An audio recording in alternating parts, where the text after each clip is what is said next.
Donc on va discuter effectivement de méningite bactérienne communautaire, c'est ma déclaration de lien d'intérêt qui sont essentiellement académiques et notamment en rapport avec des études épidémiologiques sur les infections neuroméningées pour deux d'entre eux.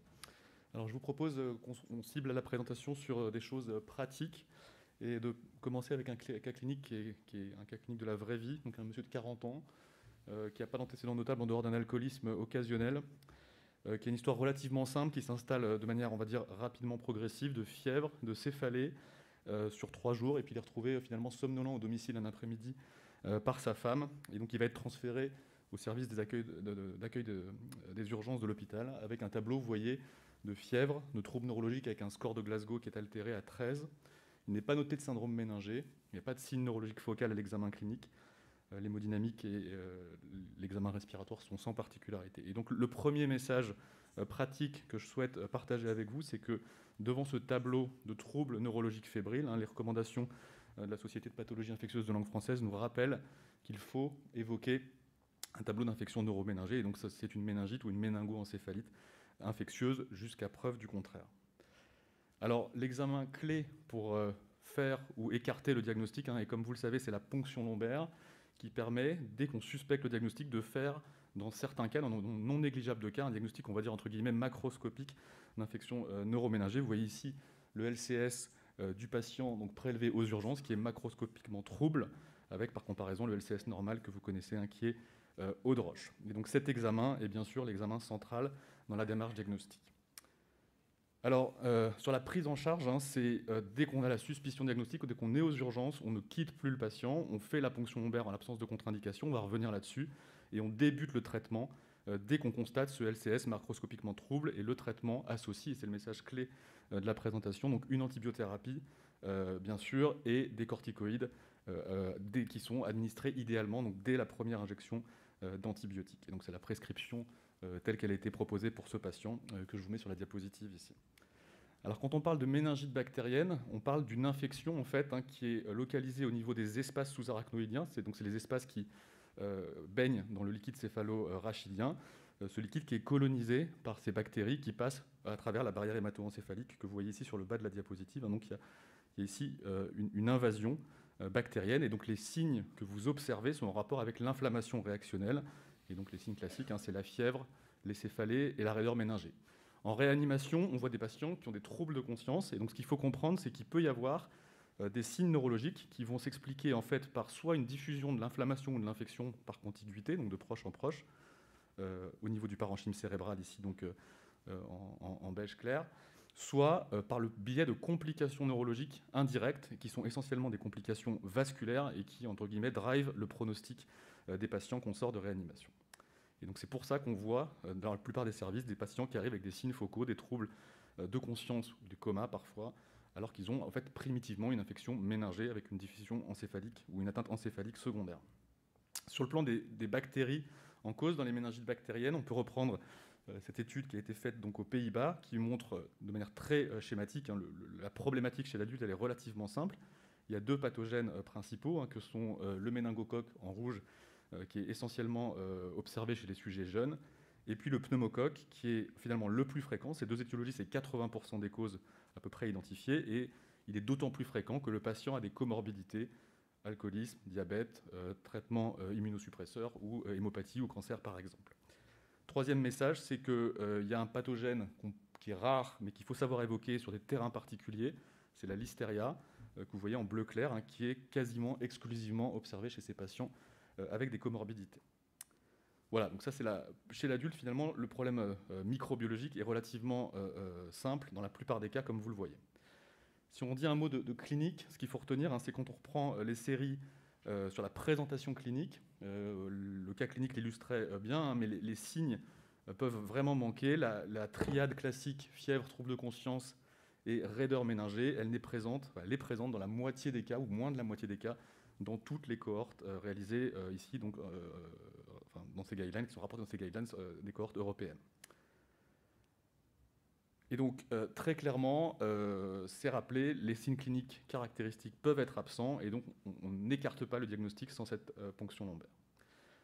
Alors, il y a quelques contre-indications qui finalement sont relativement rares, et c'est toujours un débat de savoir s'il y a-t-il une contre-indication entre guillemets neurologique à faire la ponction lombaire chez les patients qui sont par exemple comateux. Et donc c'est rappelé dans les recommandations l'existence de signes focaux, l'existence de convulsions, l'existence de troubles de conscience sévères, et ça c'est quelque chose qui est quand même remis en question quand c'est présent de manière isolée, ou le fait d'être immunodéprimé représente une contre-indication classique à la ponction lombaire.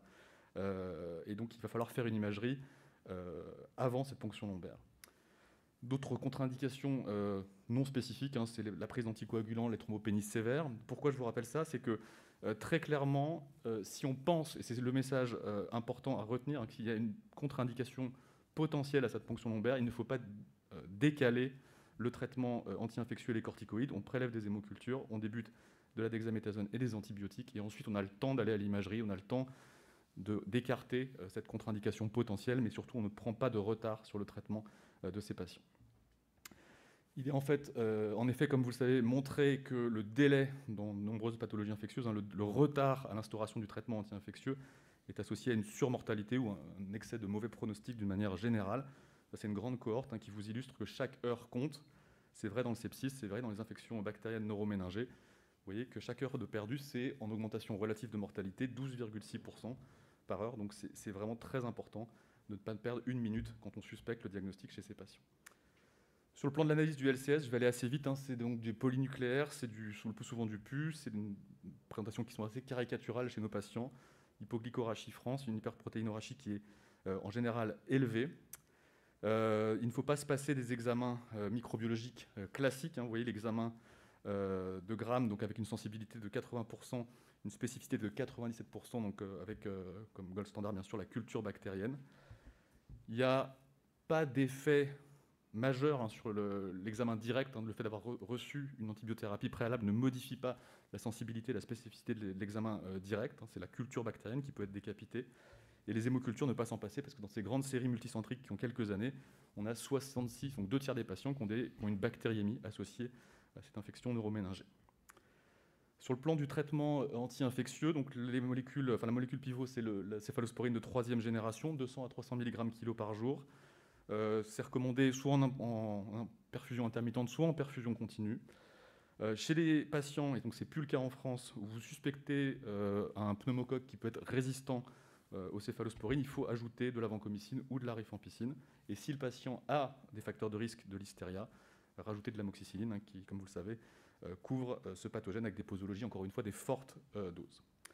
Il y a quelques éléments importants. Donc, il y a un rationnel pour faire de la perfusion continue de bêta-lactamine chez les patients, avec l'objectif étant de passer le plus de temps en termes de concentration au-dessus de la CMI du germe considéré. Donc, par exemple, ici, donc, pour un pneumocoque, vous voyez qu'on passe avec une injection discontinue 45 à 50% du temps au-dessus de la CMI. En théorie, en perfusion continue, on peut obtenir 100% du temps au-dessus de la CMI pour peu qu'on réalise un bolus initial, qu'il faut saturer le volume de distribution. Et donc, c'est très important de prescrire correctement la première dose d'antibiotiques chez ces patients. Deuxième point important, certains patients jeunes notamment ont une clairance rénale augmentée. Donc, à posologie standard, ils vont être à risque d'être sous-dosés très rapidement dans les premiers jours. Ça, c'est un travail français réalisé par Alexandre Lautrette il y a quelques années. 25% des patients ont une clairance rénale augmentée. Et donc, il y a deux situations. Les patients jeunes, hyperclairants, sceptiques, vous allez avoir à posologie standard un risque finalement de sous-dosage de bêta-lactamine et donc de mauvais contrôle de l'infection. Et de l'autre sens, chez les patients comorbides avec insuffisance rénale par exemple, si vous ne faites pas attention, si on n'adapte pas les doses, on va se retrouver dans un surdosage et il y a une neurotoxicité de ces médicaments qui est documentée. Pour la désescalade, globalement, je vais faire vite, on n'a pas le temps de discuter beaucoup, mais la plupart des patients, on peut désescalader sur de l'amoxicilline pour une durée de traitement qui est de plus en plus courte, suivant les pathogènes qu'on prend en compte, donc méningocoque ou pneumocoque, on est sur des durées de traitement qui sont maintenant inférieures à 10 jours. Les corticoïdes, très importants. Chez l'adulte, il y a des données qui sont anciennes, qui montrent qu'il y a un bénéfice en termes d'outcome neurologique et de mortalité, ici à J60, essentiellement dans le sous-groupe des patients infectés par le pneumocoque. Ça ne veut pas dire qu'il ne faut pas les donner chez les autres patients, mais cet effet semble plutôt bénéfique chez ces patients. Dans les recommandations françaises ou les recommandations européennes, c'est la dexaméthasone 10 mg x 4 qui est proposée pendant 4 jours. Et encore une fois, j'insiste sur le caractère concomitant, en tout cas de l'administrer avec la première dose d'antibiotiques. Et en pratique, c'est très compliqué souvent quand on n'y a pas pensé d'emblée. Sur les spécificités de réanimation, ici c'est des recommandations d'experts, hein, donc il y a des choses importantes. Ces malades sont à risque de détérioration, d'aggravation neurologique.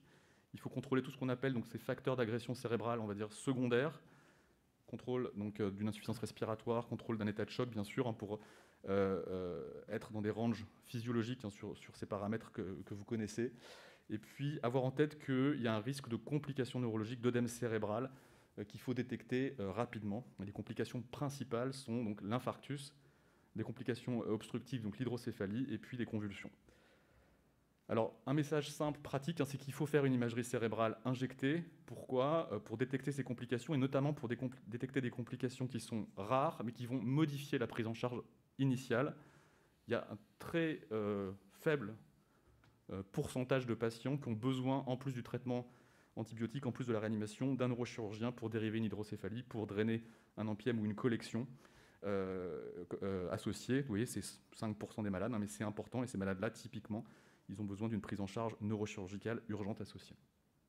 Au scanner, on fait le diagnostic de ces complications. Vous avez l'IRM en dessous pour la deuxième complication, là, pour l'empième cérébral.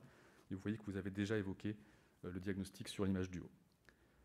Les convulsions, je vais aller vite, c'est un facteur d'agression cérébrale secondaire qui est identifiable rapidement. C'est 17% ou 20% des patients de manière générale, essentiellement des infections à pneumocoque, essentiellement les patients qui ont des lésions cérébrales. Il y a une question très clairement du traitement anti-épileptique et du monitoring EEG chez ces patients qui est, on va dire, mal caractérisé dans les recommandations qui sont un petit peu anciennes maintenant. Il y a probablement un petit peu de travail en termes de monitoring, mais il faut savoir donc vraiment répéter ces examens de monitoring chez des patients qui sont somnolents, comateux ou qui se détériorent sur le plan neurologique. L'IRM cérébrale, chez les patients les plus graves, elle va être essentiellement réservée pour des patients qui ont des signes focaux ou qui ont un pronostic neurologique qui semble compliqué, des retards de réveil, des patients qui ont des complications intracrâniennes. Vous voyez ici de l'ischémie postérieure avec une angio-IRM qui est normale, donc il n'y a pas d'occlusion vasculaire. Et donc c'est ces séquelles neurologiques, hein, qui pèsent dans la balance pronostique quand on revoit les patients à distance.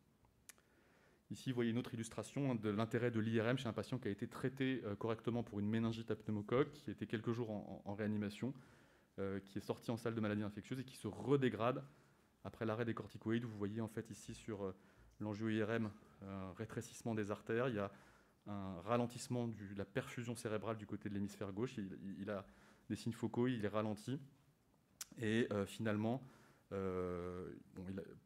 va être traité par un traitement anti-inflammatoire par corticoïdes. Vous voyez le follow-up ou les sténoses, donc la vasculopathie associée à l'infection, est résolutive. Donc c'est des complications rares, mais qui justifient de faire de l'IRM, pas forcément à la phase aiguë. Sur le plan du pronostic, ce qu'il faut retenir, c'est que si on regarde, encore une fois, ces patients de réanimation, c'est une maladie qui reste grave, malgré la prise en charge qu'on a décrite ensemble. La mortalité, c'est malheureusement encore 35 à 40% suivant les séries. Ici, c'est une série qui est monocentrique, mais ce ne sont que des patients de réanimation, pour lesquels on a un outcome à 1 an sur le score de Rankin. Ici, vous êtes donc mort. Ici, vous avez des séquelles sévères qui sont incompatibles avec la reprise de la marche sans aide. Et ici, vous avez entre guillemets un full recovery sur le plan fonctionnel. Vous reprenez une activité fonctionnelle, mais c'est que 20% des patients, et ce chiffre est relativement reproductible dans les séries les plus récentes. Si on s'intéresse à l'outcome à plus long terme aussi, hein, donc c'est des événements qui pèsent, hein, en termes de séquelles, en termes de qualité de vie. Il y a des séquelles neurosensorielles qui sont observées donc chez un nombre non négligeable de patients, et c'est essentiellement, oui, dans ce travail, les méningites à pneumocoque, hein, où il y a 20% d'atteinte auditive séquelaire, et donc c'est en termes de qualité de vie au décours et de séquelles, c'est quelque chose qui pèse énormément. Quand on regarde les causes de décès pour ces méningites à pneumocoque, ça c'est un travail qui a encore quelques années, mais qui est, je trouve, assez illustratif. La plupart des patients, un nombre non négligeable de patients, entre guillemets, meurent du cerveau, meurent de complications neurologiques. C'est 50% des causes de décès de mémoire dans cette étude. Donc AVC, état de mal, œdème cérébral avec engagement, et c'est essentiellement les patients jeunes, hein. Par comparaison, les patients plus âgés vont avoir des complications essentiellement septiques ou décompensation cardiovasculaire comme cause de décès identifiée dans ce travail. Voilà, donc les mots-clés, les messages à retenir, hein, pour la prise en charge des méningites bactériennes en réanimation. Le problème principal, en tout cas en termes de pronostic, c'est le pneumocoque. Les messages clés qui qui sont un petit peu peut-être en amont aussi de la prise en charge, c'est le traitement antibiotique précoce, idéalement dans la première heure qui suit l'admission à l'hôpital, la corticothérapie adjuvante qui a montré une réduction de mortalité et donc un meilleur outcome neurologique dans des études randomisées chez l'adulte, la détection de complications neurologiques qui, comme vous l'avez compris, donc va gréver le pronostic chez les survivants. Et en termes de pronostication, c'est un petit peu un terme qu'on utilise maintenant chez les patients comateux, il y a à peu près 20% des patients comateux qui sortent de réanimation sans complications fonctionnelles au décours. Et donc ça reste un message important à connaître et à pouvoir communiquer aux familles des patients quand on les prend en charge. Voilà, je vous remercie pour votre attention.